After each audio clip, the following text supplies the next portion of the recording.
Today we're going to be doing a clutch kit, a Dalton clutch kit on a 2016 Wildcat Sport. Welcome to Ridgie Productions. Okay, you can do these clutch kits with the tire on. You can pull this off. I'm going to do mine by removing the tire just so it's a little more easy to get in here. So just start pulling this tire.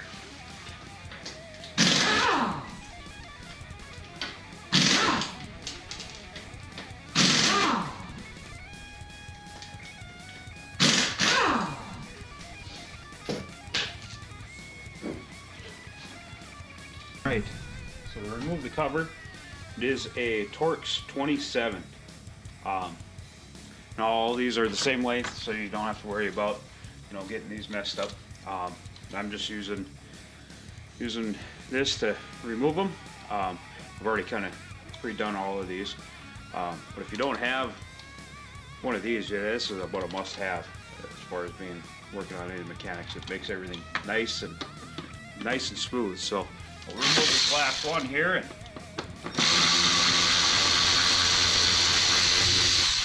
get under the cover. Now, see, this is a lot easier with the tire being off. We'll have to struggle with that guy a little bit to get it off. There we go. Now we're in. This is the primary. This is it's got a spring in here that we're going to replace, and then also with the weights. Now in the Dalton kit, they are adjustable weights, so once they're in here you can just pull the cover and you can do that, and I'll show you that after a bit. These are 3/8, so they're not metric. There's two ways of doing this. You can pull this whole entire clutch kit out with a puller, which I do have. I got this one directly from Wildcat. Again, this is a 2016 Wildcat Sport. So I'm going to start by removing this. Now there is going to be tension here, so I'm going to hold my hand on this as I remove these, and then I can be able to just pull this directly off. Okay, I got these rope free, so that I can feel how much tension is on there. I'm going to take these out one at a time.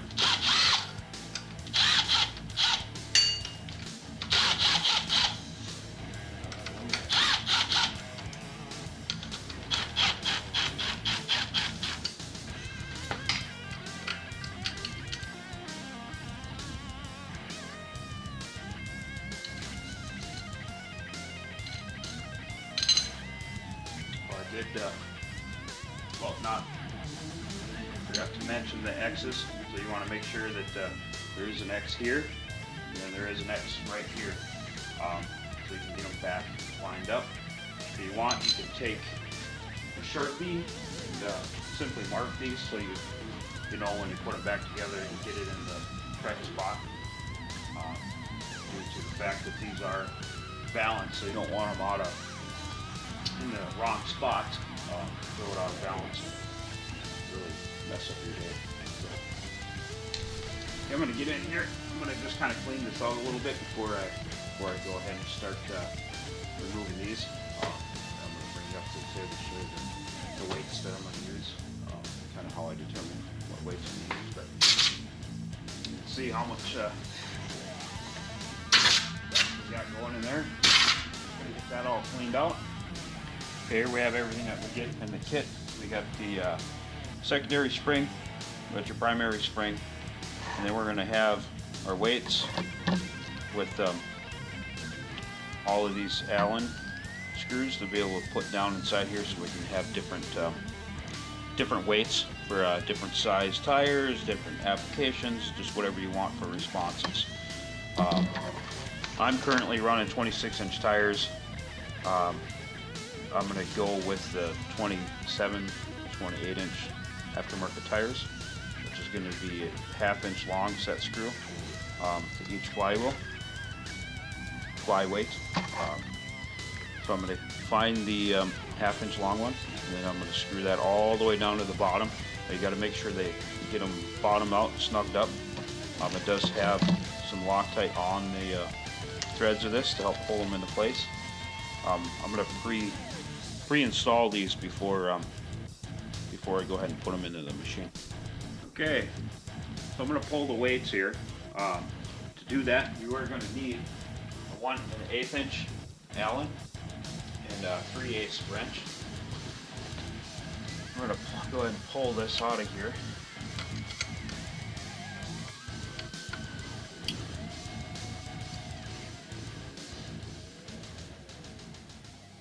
Oh boy. Definitely in there snug. There we go.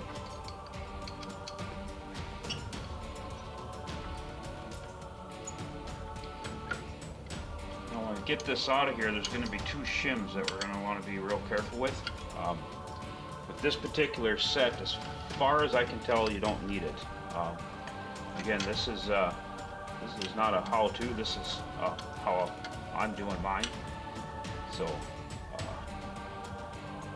I tried to put the shims in earlier, and they didn't fit with all the spacers. So I'll show you those here in a second.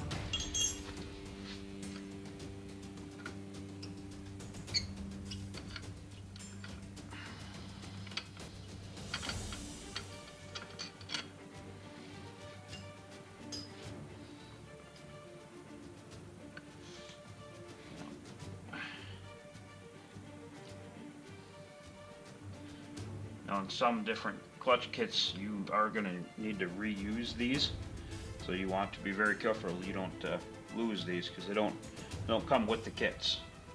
You know, so if you're going to use just the ones where it's a standard weight, this is one way so you don't have to spend the extra and pull the whole entire clutch. You can get all your weights out of here without having to buy that clutch puller.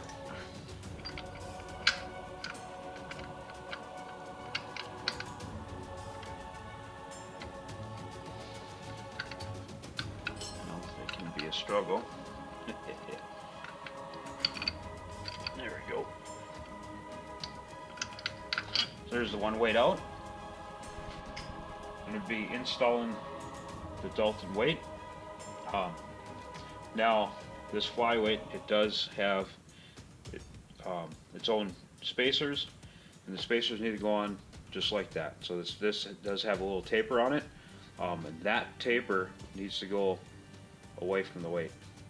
So the larger flat end goes towards the weight. Now when I put these in, I just kind of pre-set it. And those old shims you do not use with the Dalton setup. Some of them you need to keep those.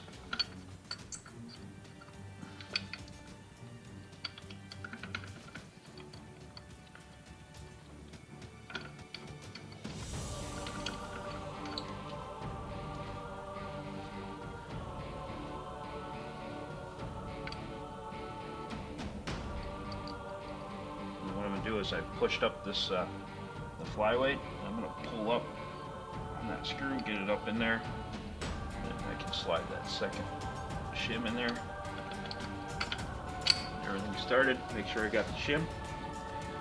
I'll go ahead and put this back on. Now, there's no torque spec on this, so we're just going to make it nice and tight. The threads only go so far, so you'll basically run out of threads.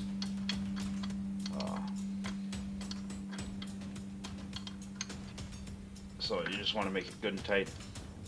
There's a locking style nut on there, so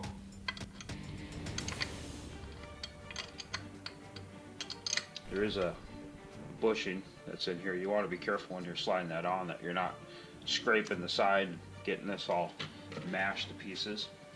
And we do have our 2 X's, so we're going to make sure that we get that lined up. So we're going to run everything balanced. And there's our new spring. That's just going to go on there. And we're just going to kind of line it up, make sure we have our axes lined up. I'm going to grab a couple screws here. I'm just going to push this if it gets close. We're going to start our screws.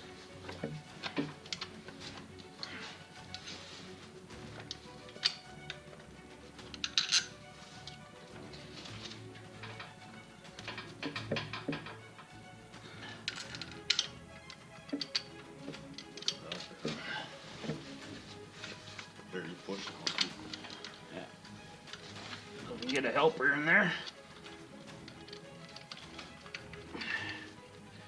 Gonna get a couple on the opposite sides of each other here.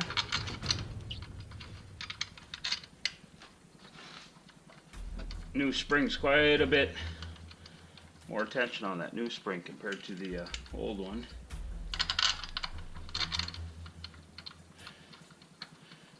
Like I said before, doing it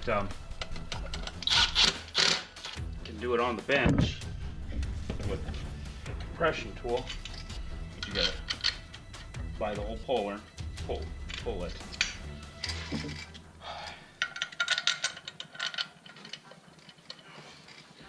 We're just gonna run these down, and it is 120 inch-pounds, which would be 10 foot-pounds. What these guys get torqued at. So I'm just gonna run this around. Snug them up, not get carried away.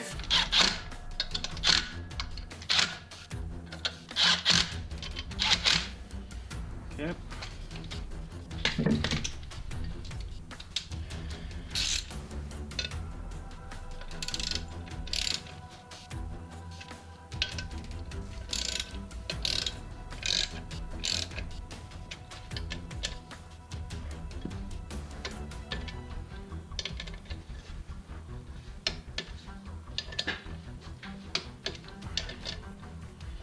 Again, 120 inch-pounds.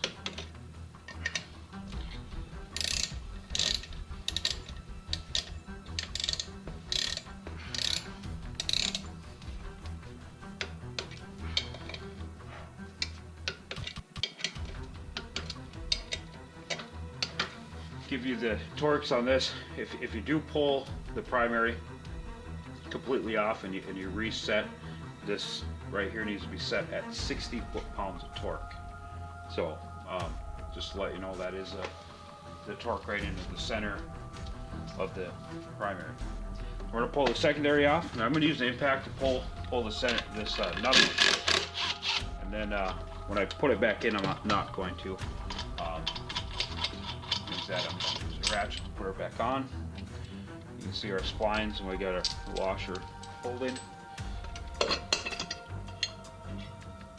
So now we do have X's and everything on this too, that we do want to make sure we line up. So we got an X here, and we're going to have an X here.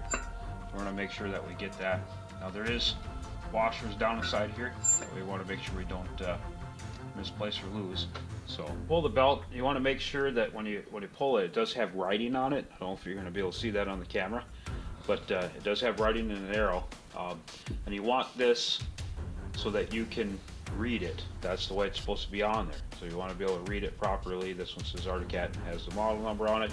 Now if you do pull it and the belt is on backwards, put it back on backwards, because it's already been running that way. I am actually going to be changing this belt during this process, so I got a brand new belt to put on. This one's going to get thrown in as a spare.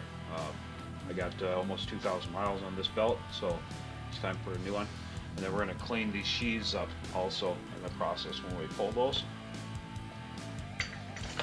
So like I said, we got our couple spacers here. We want to make sure that we don't lose those. We have three spacers, and we're going to keep those in order. Those are 4. There's a few spacers in there. We're going to make sure we keep those in a safe spot. And we're going to pull this all the way out. Put it down into the spring compression blade there.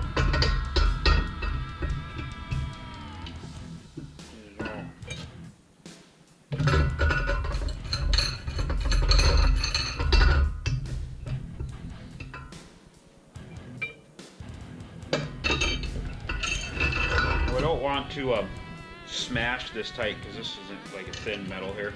So we're just going to use this just to relieve some of that tension off of it.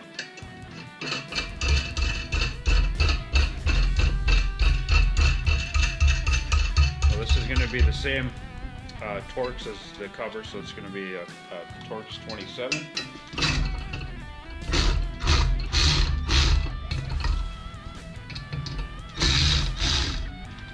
Just kind of getting all these loose here.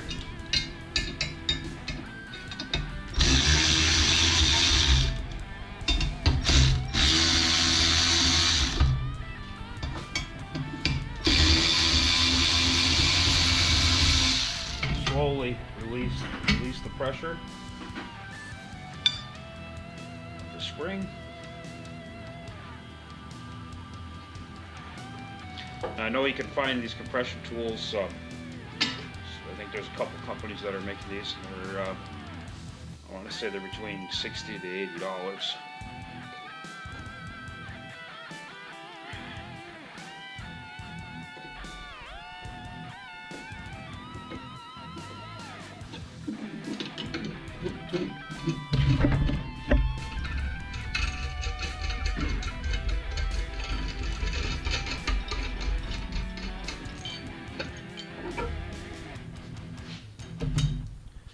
Okay. There is our old spring.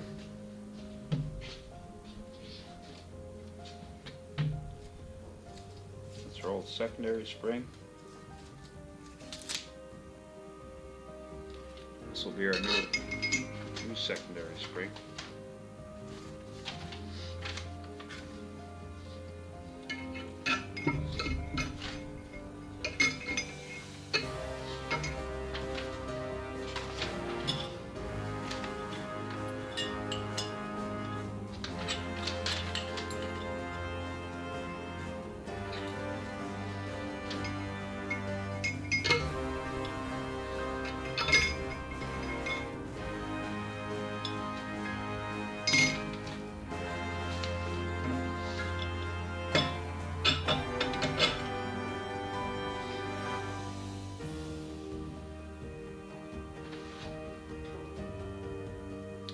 The Dalton kit does come with a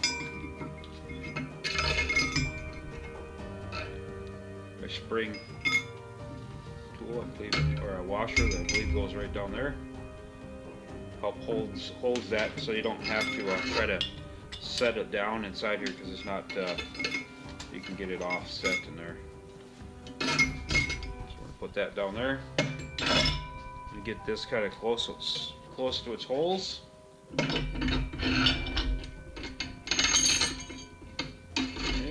tighten it down.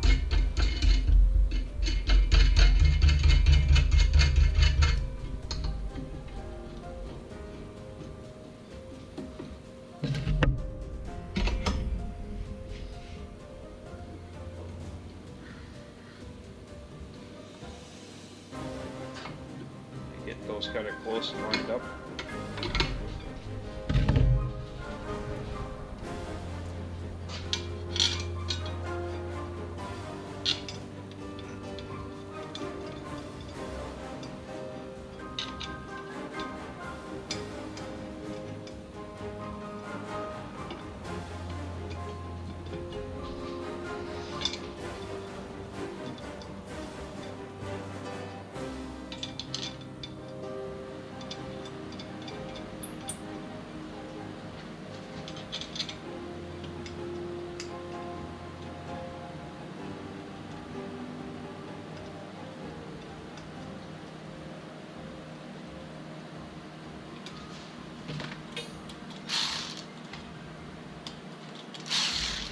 I'm just going to use this to stay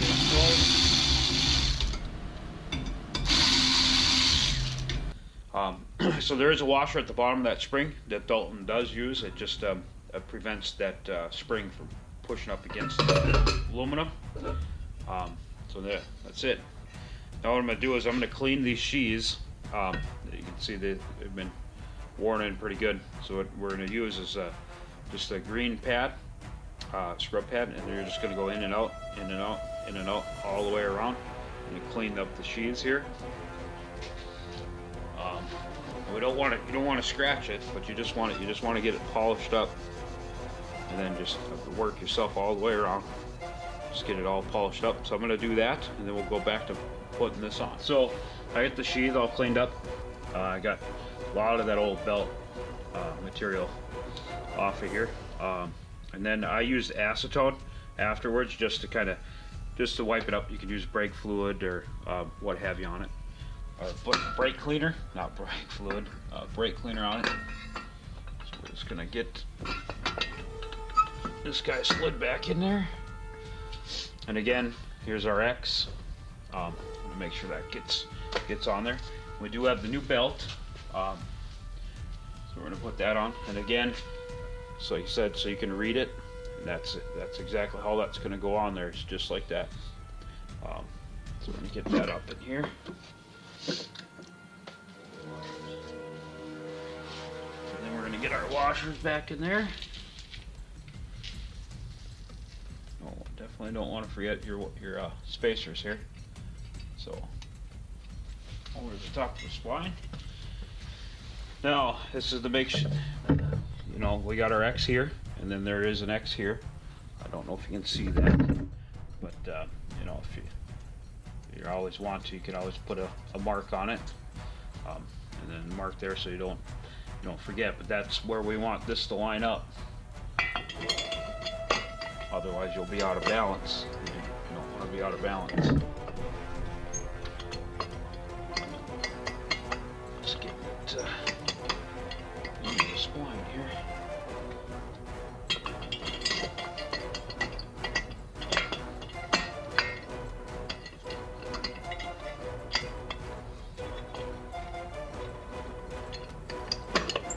Okay. I'm just kind of turning and pushing so that that belt will walk out for us. Get it knocked on there. You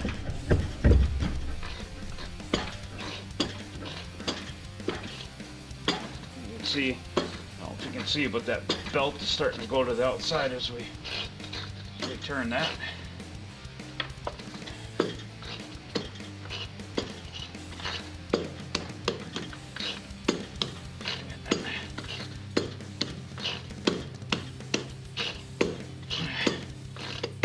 We don't want to get it too, we don't want to get the belt pinched in there when we're tightening this up. Again, this is going to be 35 foot-pounds of torque on here.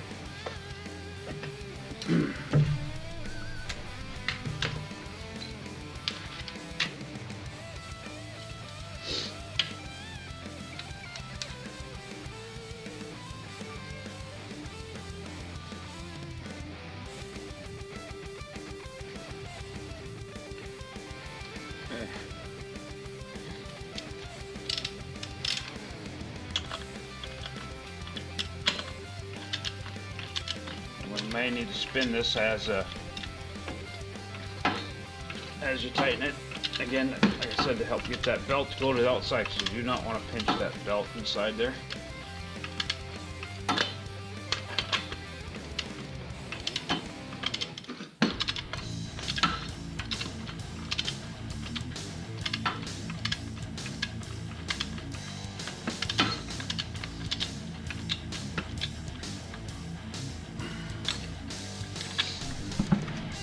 Alright, so we got this all torqued to spec, 35 foot-pounds.